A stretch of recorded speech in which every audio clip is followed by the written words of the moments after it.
जी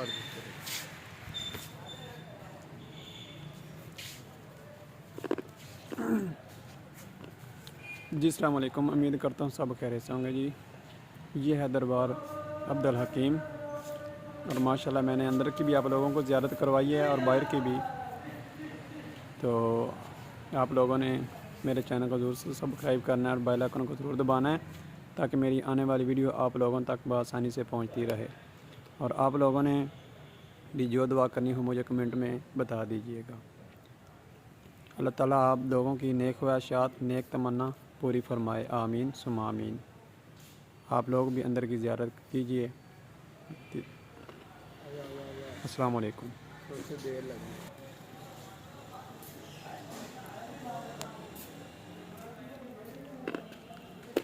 एक किधर घर ले जाना